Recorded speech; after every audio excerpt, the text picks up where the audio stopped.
my name is Ben, and today it's my honor to present to you what is joint work between what my co-author Martin actually called me and my minions from SAP Research. Actually, I'm very fond of them, so it's okay if I make fun of them a little. The title already says it, so we're proposing a new filter for DOM-based cross-site scripting. I will just very briefly go over the basics here due to the time constraints. So what is DOMXSS actually? DOMXSS kind of subsumes all classes of vulnerabilities that are caused purely by kind of flawed client-side JavaScript code. So basically, it's not like reflected XSS that you might from a server side, where you have PHP running that is maybe reflecting anything back, but it's purely caused by these client-side flows. And contrary to popular belief, there's actually kind of something like I would call a reflected DOM-based XSS, where, for example, you extract a part of the URL, which is pretty much the same as on the server side, and that is somewhat interpreted as code at a later point. But also there is like something like stored cross-site scripting. So with HTML5, the storage API was introduced that actually allows you as a website to store some content kind of in a persistent storage on the client, which actually might also at some point carry some code. And obviously everybody knows what XSS is for. It's so the cookie monster is happy and can steal cookies. There are actually some more complex attacks that you might do with XSS.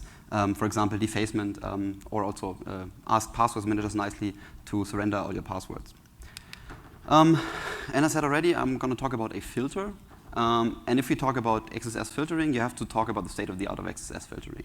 And this is the XSSAuditor, which is part of WebKit. Blink, basically Blink is just a fork of WebKit, and is deployed in all the browsers. So for example, Google Chrome. And it's located inside the HTML parser, which is a very important fact that I will come to later.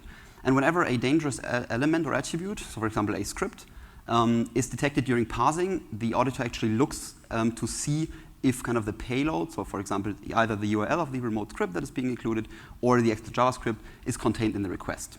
And this is kind of shown here. So you have the HTML parser that then invokes the XSSAuditor, and kind of the XSSAuditor either stops the attack or says, okay, there's no attack, so let's go on and work with the JavaScript that I just got. So we did some previous work on DOM-based cross-site scripting for last year's CCS. In order to find this at scale, we kind of took Google Chromium and patched it so that it would actually allow us to use taint tracking. That means that inside V8, which is the JavaScript engine of Chrome, as well as the Blink, or back then was the WebKit rendering engine, every string has for each character in the string an exact information attached from where this came from. So basically it can either be 0, which means it was benign, so it was hard-coded, or can have a source identifier. For example, it came from the URL, it came from a cookie, and stuff like that. This was then combined with patched sinks for DOMXSS. So for example, document write is a sink for DOMXSS or eval. We paired that with a non-malicious Chrome extension, I believe, that we were also using to kind of crawl a given set of websites, but that also acted as an interface between our taint engine and our backend. And on this backend, we had an exploit generator that kind of took this information. So basically, you have a string, you have the exact taint information, you know the sink. For example, it might be document write, and you know document write is HTML. So if I know I have a tainted, let's say I have some tainted information that is inside an attribute, I can just go ahead and try to close that attribute, close the element, and then just put script alert 1. And this is, as I said, related work from last year's CCS. So for last year's CCS, we crawled the Alexa top 5K, went down one level from the start page, and we found a hell of a lot of vulnerabilities. So actually 480 domains, which was very surprising to us, were vulnerable to DOMXSS within the Alexa top 5K. For this talk, actually, thanks to a colleague of mine, we had some more crawling power that we could utilize. So we went ahead and crawled the Alexa top 10K, going down 2 levels from the start page, and kind of using our exploit generator, we found that 958 domains had a total of roughly 1,600 unique vulnerabilities. And when we verified the unique vulnerabilities, or these vulnerabilities, we actually disabled the XSSAuditor, because just if the XSSAuditor catches an exploit, it doesn't mean that there isn't a vulnerability kind of in that client-side code, but rather in this case, the XSSAuditor was successful in kind of catching it. The next step, and this is basically half of our paper, which I have to cut down to one slide due to timing constraints, we kind of analyzed and looked at the XSSAuditor and more specifically how we might be able to bypass it, especially for DOM-based cross-site scripting. And in doing that, we actually found kind of three classes of bypasses.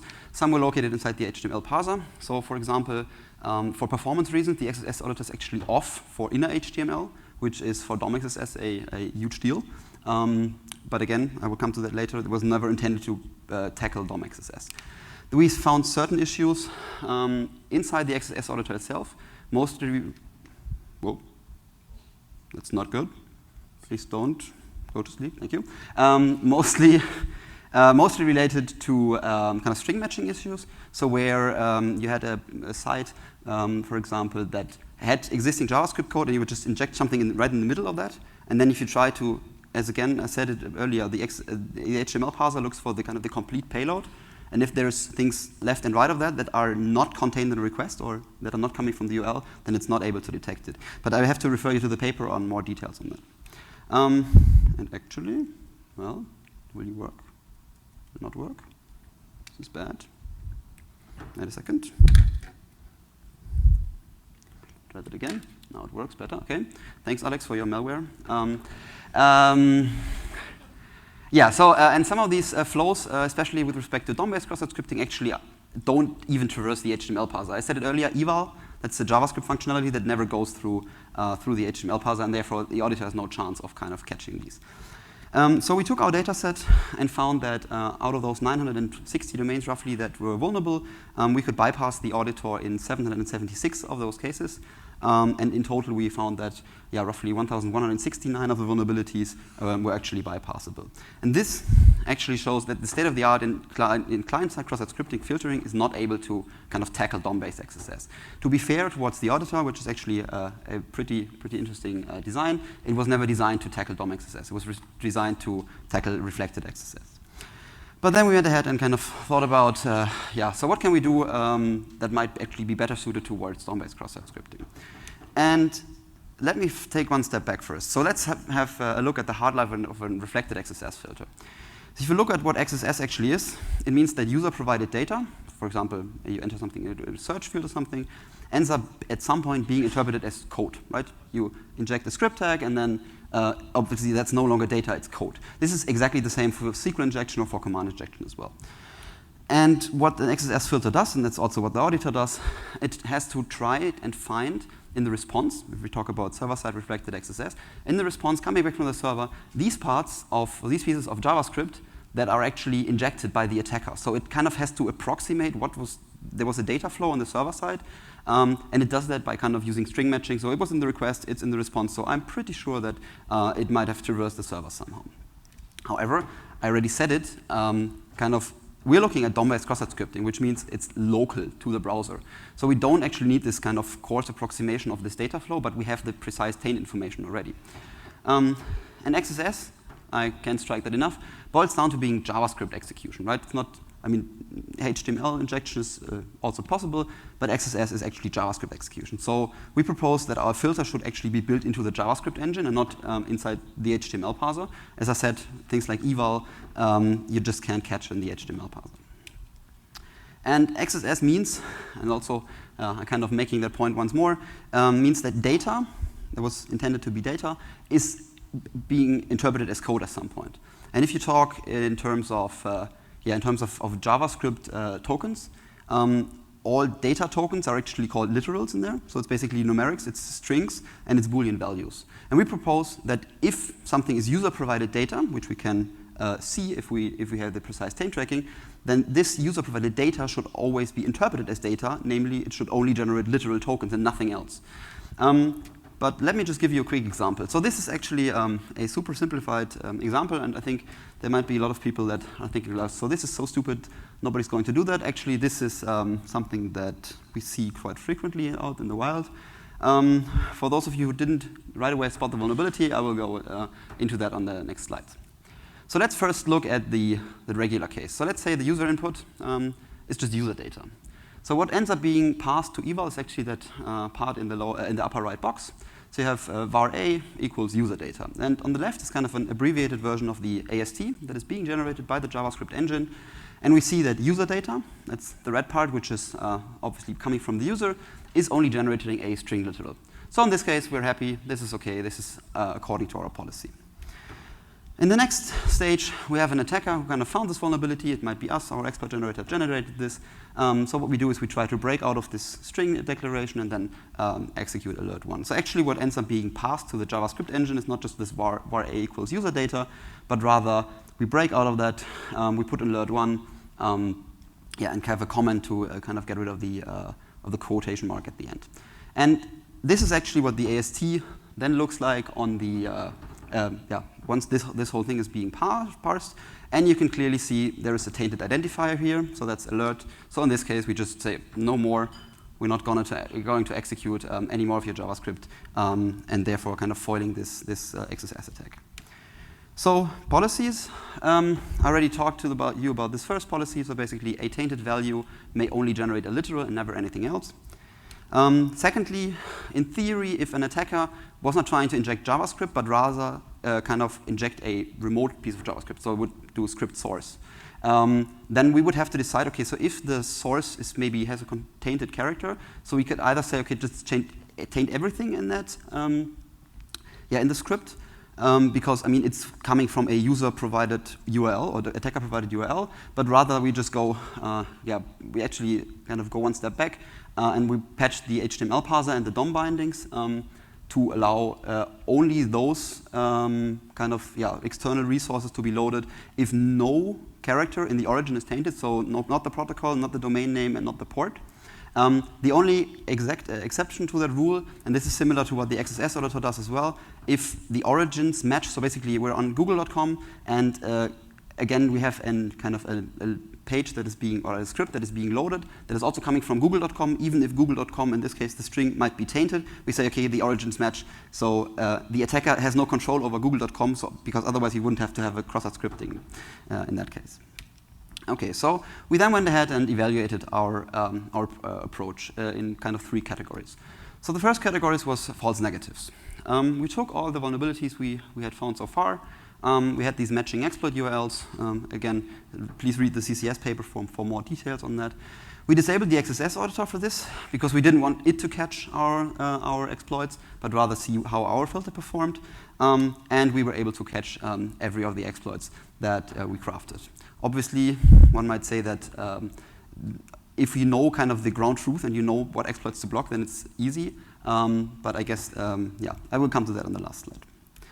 Okay, so then false positives, obviously, if you have a perfect possibility to catch all XSS, that's super, but you don't want to break existing sites, right?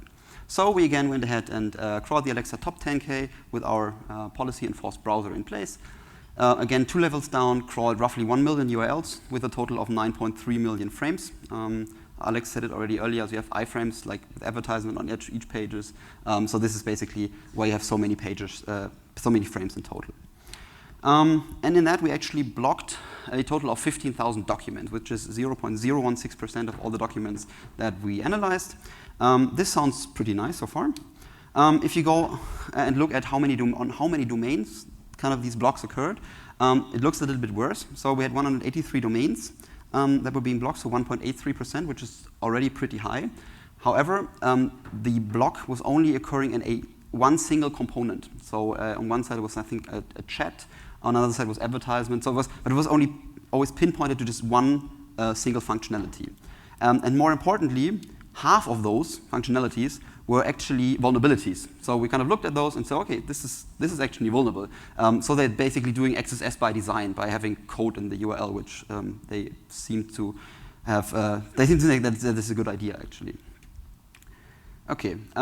We then kind of, as a next step, evaluated the performance using the 4 standard benchmarks: Droma.io, Octane, Kraken, and SunSpider. And we had actually 2 modes of operation. So we had the normal operation that we, at some point would like to deploy. And we had a mode of operation where we considered all strings to be tainted. This is due to the fact that these standardized benchmarks, they don't use tainted values. They don't use the URL, but they use hard-coded strings. So kind of having a grasp on what is the absolute worst case runtime, we said, okay, let's just treat all strings as tainted and copy around all the taint information all the time to kind of get an upper bound to the performance overhead. And that we found that we have an overhead between 7 and 17%.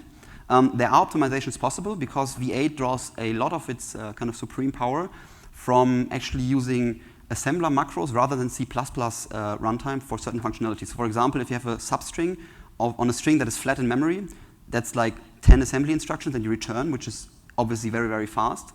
Whereas in special cases, actually it only then jumps out to the runtime C++ implementation. But obviously, if you want to patch a Google Chrome and it's like 3.5 million lines of code, I think, you don't want to patch assembler. So we opted to just always jump out to the runtime. Basically, this explains the 7% overhead we have all the time, even without tainted strings in there. Okay, so concluding. We've seen that state-of-the-art filters can be bypassed for DOM-based cross-site scripting. This is mostly due to the fact that I think no filter has actually focused on these kinds of vulnerabilities so far. We propose a new filter design that uses precise taint information and only allowing tainted literals to be generated inside the JavaScript engine. We have no false negatives so far. And if there are any false negatives, I believe they are only due to implementational issues. I'm pretty sure that we covered mostly all ways that XSS can get into a system. Again, 3.5 million lines of code is a lot, but I think if there are kind of bypasses to our filter, it would most likely be due to implementational issues. We have low false positives, so all the false positives we had were actually kind of XSS by design. And some of them were actually on a Google domain because they were using kind of JSON that was kind of in the URL and then being passed to eval. But they have a very strict regular expression kind of just in front of that, so you can't actually exploit it. So only JSON will go through. And that's why we said, okay, in these cases where the author of that page is super sure that he's actually filtering properly, let's allow them to untaint a string. So we provide an untaint API, which you basically pass a string and it gives you an untainted copy back. There is a performance impact. I told you that already.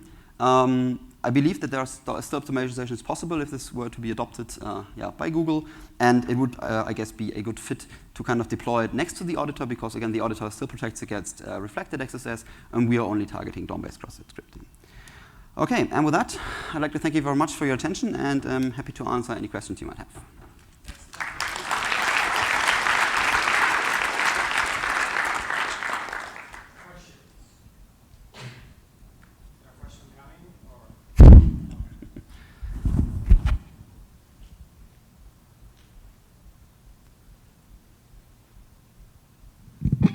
Hi, Adrian Felt, good work. So performance, is going to be a major impact for adoption. So why didn't you do the optimizations to see how far it could bring it down? So actually, basically the previous work for CCS was actually kind of the tainting engine inside Chrome. Was basically my master's thesis. It took me half a year to get that running stably. And there was one bug that was kind of inside the assembler code that I didn't figure out for I think 4 weeks because it's super tricky because if you don't know exactly what you're doing and you haven't written that code actually, it's super tricky to kind of try and understand what is going on. And this is why in this case we opted to say, okay, we tried actually to go further in terms of trying to do everything inside ASM. But it was just too error prone, and this is basically why we're not doing this. And as I said, we didn't develop V8, and I think if I asked the V8 developer, it would be pretty easy or relatively easy for him to adopt this scheme.